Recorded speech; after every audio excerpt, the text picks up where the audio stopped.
पूर्व में कर्नल साहब बोल रहे थे, और जब मैंने राजनीति शुरू की उस समय कर्नल साहब हमारे आदरणीय कांग्रेस पार्टी में हुआ करते थे। मुझे इनके साथ काम करने का मौका मिला, और मैं ये बात इसलिए कह रहा हूं क्योंकि ये जो कानून बना वो 2018 में भाजपा के समय में बना, और कर्नल साहब को पता होता तो कागज जरूर फाड़ के हमारे बीच में आते। मुझे इस बात का पूरा भरोसा है।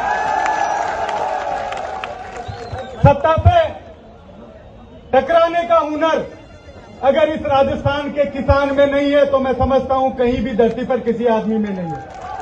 वो किसान जिन्होंने देश के प्रधानमंत्री का गुरूर झुकाकर और किसान आंदोलन वापस करवाए, और आज हम सब लोग यहां खड़े हैं।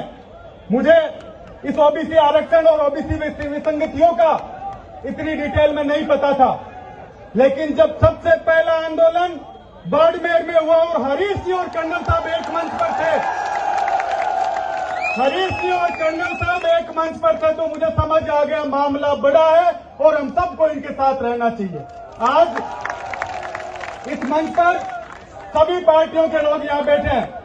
मैं आपको सिर्फ यही भरोसा दिलाना चाहता हूं कि जो जायज मांग हम सब लोगों की है, अब वो नहीं रहेगा कि सत्ता में बैठे लोग ये सोचें कि किसान के बेटे सिर्फ हल चलाएंगे और खेतों में रहेंगे।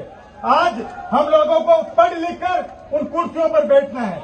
आज आईएएस का रिजल्ट आता है, लिस्ट में आप लोग देखोगे ओबीसी किसान के बच्चे कितने उसमें भागीदार होते हैं। आरएस में, आरजेएस में समय बदल चुका है, और अगर मैं इस मंच से इतनी बात कहना चाहूंगा, राजनीतिक बात आप लोगों के बीच में हम नहीं करना चाहते और नहीं आप लोग उस बात को सुनना चाहते हो। आज जब भी कोई युवा हम लोगों को घूमते हुए मिलता है जयपुर में, पहले किसान के पास दो काम होते थे अपने जीवन में, उन दो कामों को करते करते वो मर जाता था। या तो अपना घर बना पाता था और या अपने बच्चों की शादियां कर पाता था।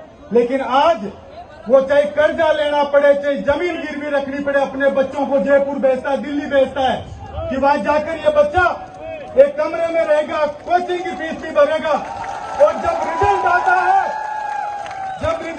है तो हम देखते हैं कि जो बच्चा टॉपर कर रहा है, सेकंड रह रहा है, वो भी उस लिस्ट में नहीं है। मैं आप सबसे इतना ही कहना चाहूंगा कि इस लड़ाई में पार्टी और पद छोड़ के आप सब लोगों के बीच हम लोग खड़े हैं। कुर्सी से कोई ज्यादा ताल्लुक, ज्यादा लालच नहीं है।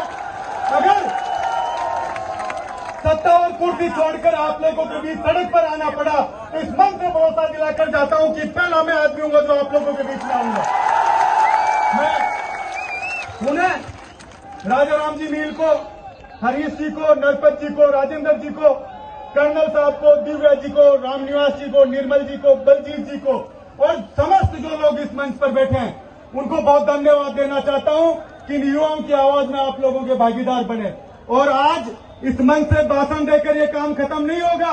जब तक ये आंदोलन चलेगा, आपकी मांग पूरी नहीं होगी, तब तक आप लोगों के बीच हम लोग खड़े हैं। एक बार पुणे में संघर्ष समिति ओबीसी आरक्षण संघर्ष समिति का बहुत धन्यवाद देना चाहता हूं कि एक लंबा संघर्ष आपने हर जिले में करा।